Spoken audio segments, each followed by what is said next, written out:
I'm so excited to be here in Tokyo. This is my second time, and it doesn't get any better than being here in Tokyo. And before I wanted to start, I wanted to say a heartfelt thank you to all the organizers for putting on this incredible show. Last night, I had a chance to talk to some of the fellow speakers, and this is an unbelievable event, an incredible venue. And if you just look at the view, it doesn't get any better than this. So thank you guys very much. Thank you.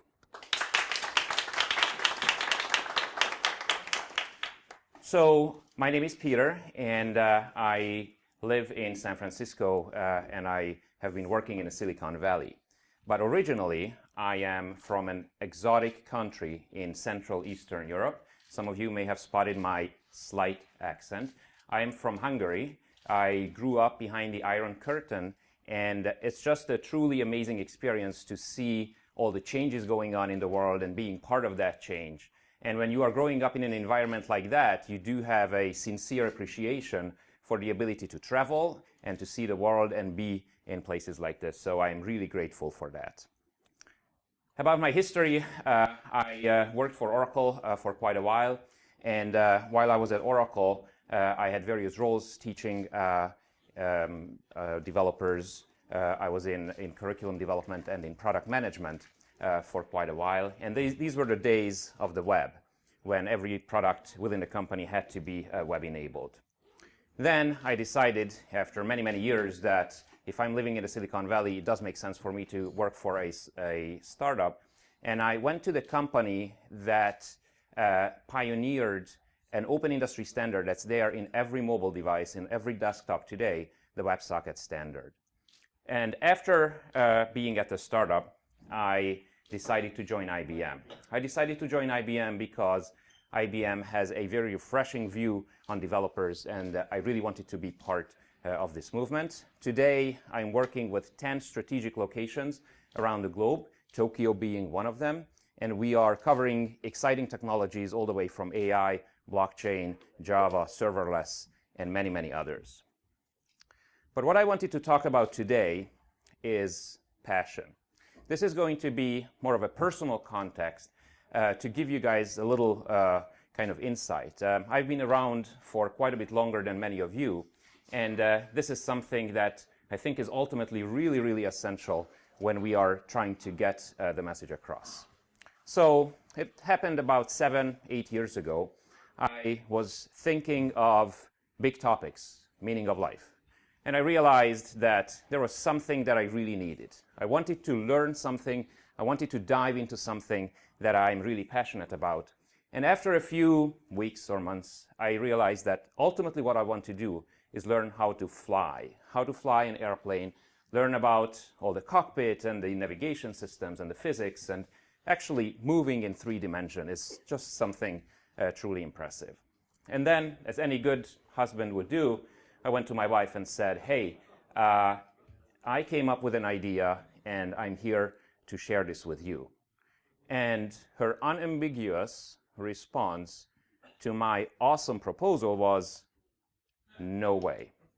And as she said that, I kind of thought that, well, yeah, I know that she loves me dearly and she's really probably worried about my well-being. Maybe she envisions me landing on a freeway one day or getting into some technical problems.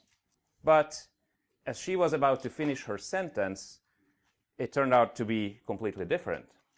While I saw this picture, this is what I had in my head about flying. What she had in hers was this. We cannot abuse the environment. We cannot be wasting and polluting all over, and she felt that this is not something that she can fully support. So I was devastated, needless to say. This is such a big commitment that I felt that I really needed her support for. So I was speechless, and then I offered her to make a deal.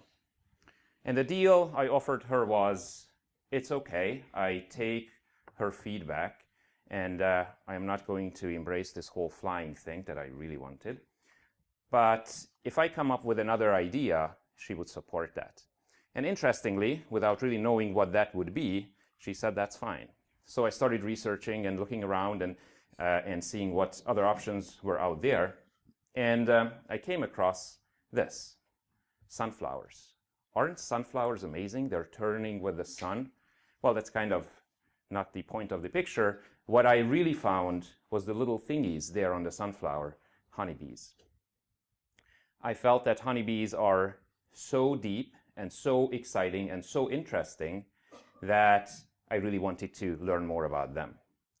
So the rest is history. I have beehives in our backyard, and I started keeping honeybees and working with them about 4 years ago. And I wanted to share some things that I learned from them and why I'm so passionate about them. So if you take a look at these two pictures, what you see on the top left is a grocery store full of food, full of vegetables and fruits. On the bottom right, you see half the shelves empty. And as you probably guessed, the difference is the bees. Every third bite that we eat is the result and is effect of the honeybees.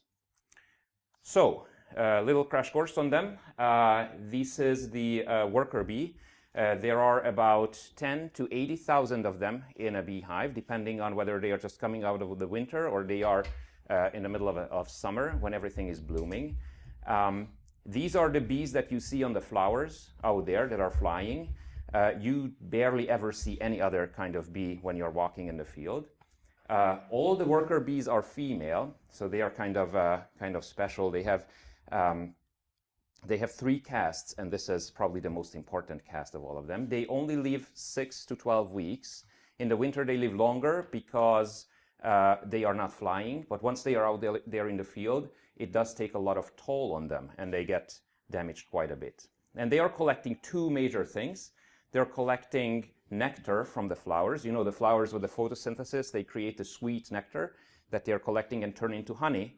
And they are collecting pollen. And pollen is the protein that they are feeding to their babies. That's what makes them grow. So these are the worker bees. The second one, and probably the one that you would ask about, is the queen. The queen, there's typically one in a honeybee colony. They tend to live for 3 to 4 years. And probably the most interesting fact about them is that they are laying 1,500 to 2,000 eggs a day when it's the peak, which means they are laying the equivalent of their own body weight in the beehive. So just imagine a chicken laying the equivalent of its own body weight in the form of eggs. Pretty impressive. And the only difference, or how is a queen created? The only difference between a worker bee and a queen is how they are fed in the first 6 to 9 days in their lives. One is fed honey and pollen, that's the worker bee, and the queen is fed royal jelly, which is a special kind of a liquid that the bees produce. So if you feed your larva royal jelly, it turns into a queen. So these are the 2 female bees in the hive, and then there's the male, which is the drone.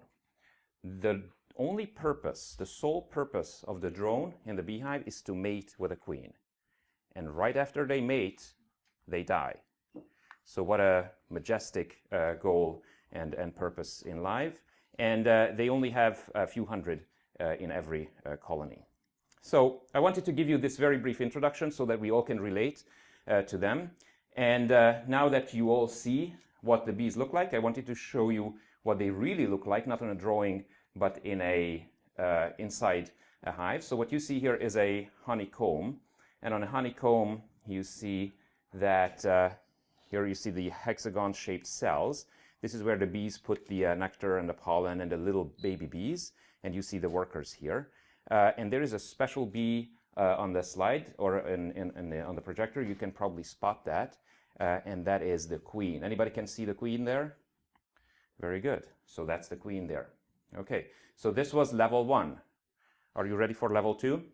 Okay, so this was like a very special, easy to spot one. This is what it looks like for real when you are in a beehive, and you have a veil on you, so it makes it even harder to spot. So can anybody see a queen on this slide?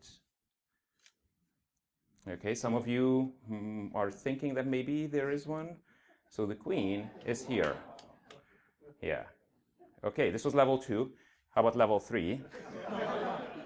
This is level 3. Now, these are stills, so in reality, they are moving and buzzing. So it gets even more interesting. So beekeepers most of the time are not even looking for the queen, they're looking for signs of the queen, and the most typical sign of the queen is the eggs. If you see eggs, you can see that the queen was there in the last few days. And this was probably enough time for all of you to spot the queen? No? Okay, so I'll help. So this is what the queen looks like. Okay, so this is all great, but why am I talking about this? I'm talking about this because there's a lot that we can learn about and from bees. So I wanted to share some of this with you. The first thing is that they're using a special language or a set of languages to communicate. As you probably know, bees are extremely social, and they are defined by the colony, by the family that they live in. So one of the ways they communicate is using smells. Smells are called pheromones.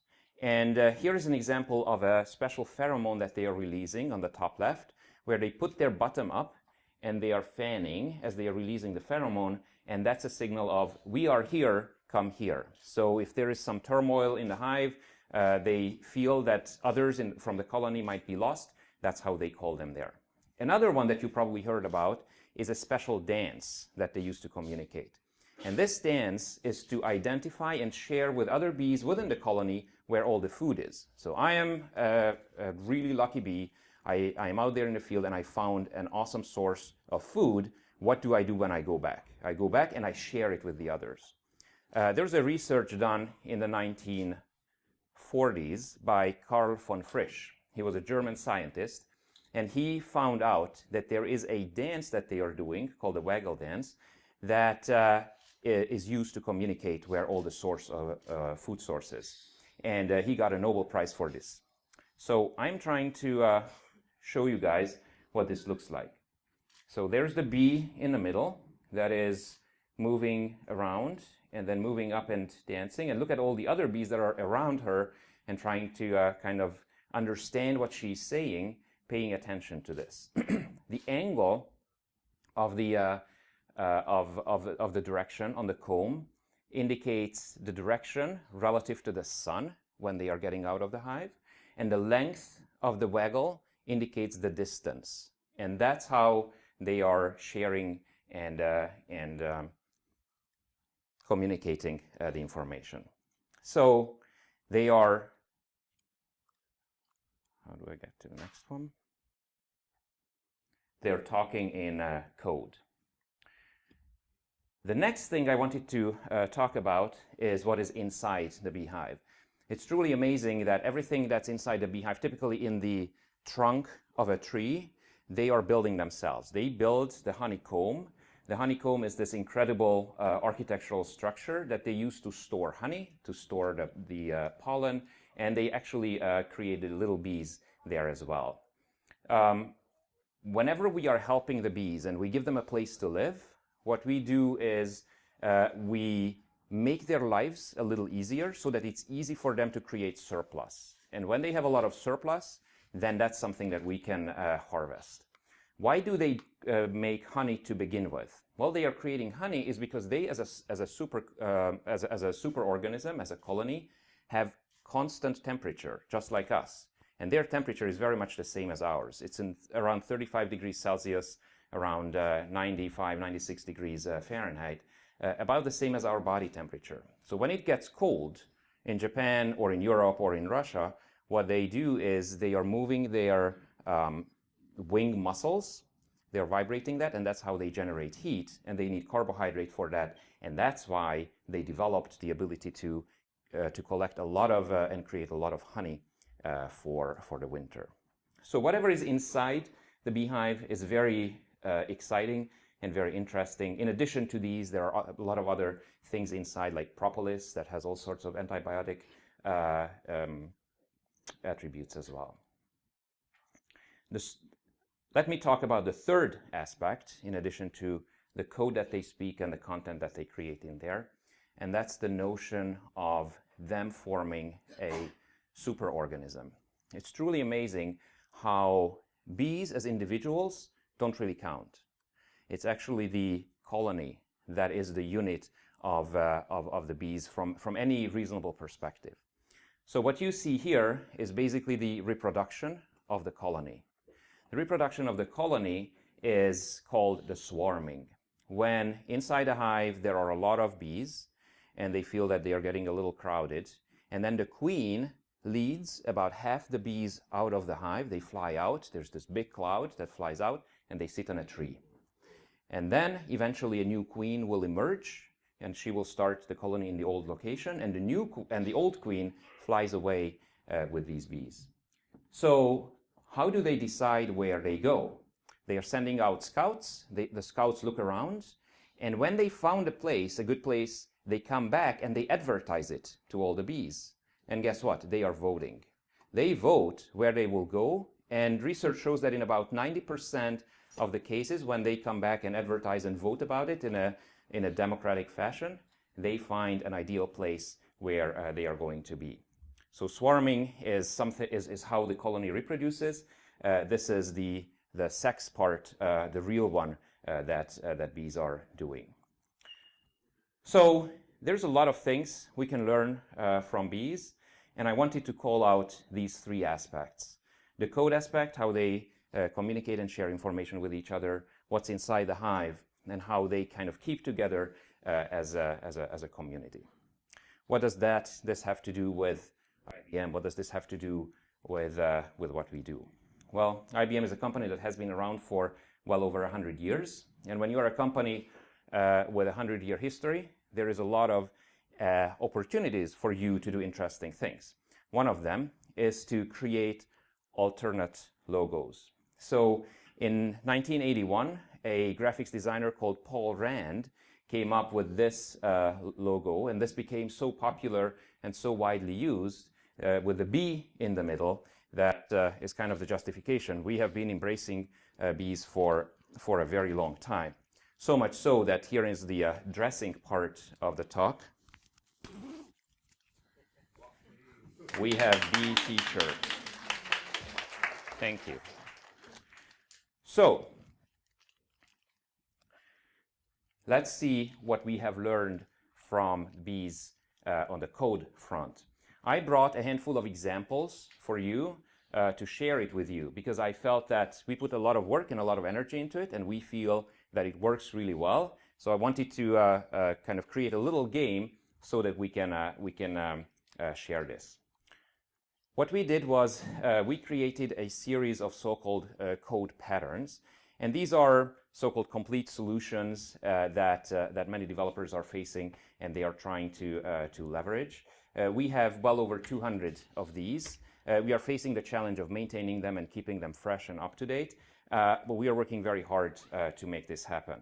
Now, I see that many of you have your phones or your cameras out. Actually, I would like to ask all of you to pull it out, because there's a little game and incredible rewards coming with it. So get your phone ready.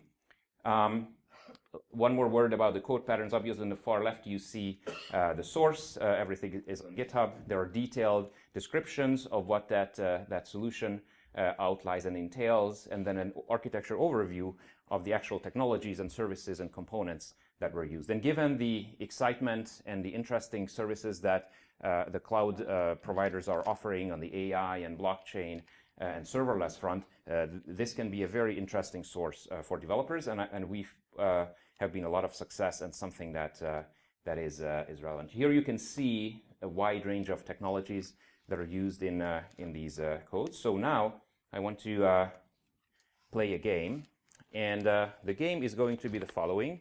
Get your phone out, turn on your camera. There's going to be a QR code up there. So I would say that the first third will be able to probably see the QR code well enough.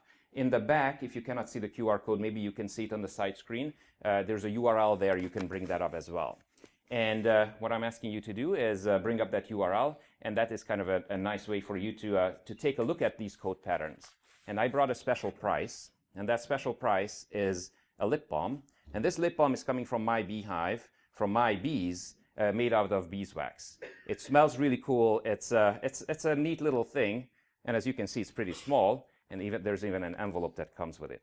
So get ready for the QR code or the URL. whoever shouts out, I got it, has the URL or has the page on their browsers, will get the valuable lip balm as a gift.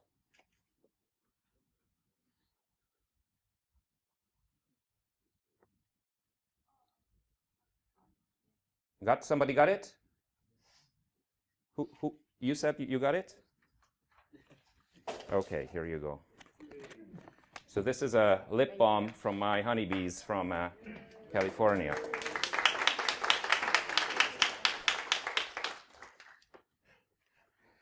Okay, so those of you who were not lucky enough, you would see something similar to this. Not only did we create a large number of these reusable workshops, we also content elements. We also translated a large number of them into Japanese for the local audience, and this is done by our local developer advocacy team. We feel that localization and working with the locals is crucially important. So you can check it all out. Okay. So we talked about code. Let's talk about content. So content, we all know, and probably I'm not telling anything new to all of you, that how absolutely important it is, especially in this day and age. So we have created, again, a large number of tutorials and videos and articles, and I think this is primarily relevant because of the depth and the wide range of services that we have on the IBM cloud. So to entice you to check out and to see this example, I have another little game. So get your phone out. And the second prize is a jar of honey. I smuggled it in from California. So I would encourage the locals to try to win this one, because those who are flying may have a problem if they are not checking bags to take this on an airplane. So get your phone out, ready for the URL? Okay, here we go.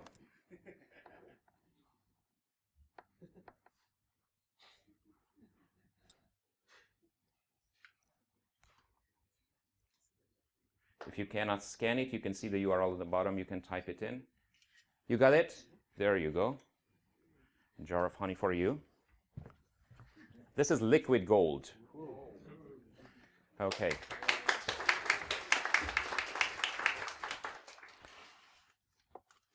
So we talked about code. We talked about content. Let's see what we would see. Those who managed to get to the URL, basically there's a wide range of tutorials and videos, and this is something that I would encourage you to check out. And the last aspect of the story is community. Probably the most important part of it is being out there and, doing grassroots activities. These are the 10 strategic locations where we are present at the moment, and we have a plan to broaden this and get out pretty much to the entire world with the help of the hundreds of thousands of employees within the company. And Tokyo is being one of the flagship ones. Okay, so now if you are sad that you did not get a lip balm, you did not get honey, I have good news for you. Because in the last round, you have a chance to get a jar of honey and a lip balm. How is that? Okay, so you know the drill. Get your phone out and ready, set, go. Again, if you're sitting way back, you can see the URL on the bottom of the page. That is the, got it? Yes. I might donate it to somebody. Yeah, that would be good. Maybe in your talk you can donate it to somebody. Raffle it off. Very cool. Okay, so if you missed it, if you didn't get to go to that page, every strategic location, every city have their own dedicated page where they get to share what events are happening in that region and what are the technologies that they are focusing on. You get to see the developer advocates who are in the location. So please do check out the Tokyo team. Is truly incredible, and pretty much everybody from the team is here today, so you get to talk to all of us. So 3 things that we felt were absolutely relevant in the story: code, content, and community. partly because of our heritage with honeybees and the IBM logo. If you want to check them out, they are all posted on developer.ibm.com. So, in closing, what is the moral of the story? First one is honeybees are awesome. There's a lot that we can learn from them. Advocacy absolutely needs passion. We all know this. I think probably this story demonstrates that. And when you do have this connection, then this can be extremely powerful. There are an incredible number of awesome presentations coming up later today. I encourage you to take a look at the program and find the best that fit your interest. And I wish you that you enjoy the rest of the day. Thank you very much.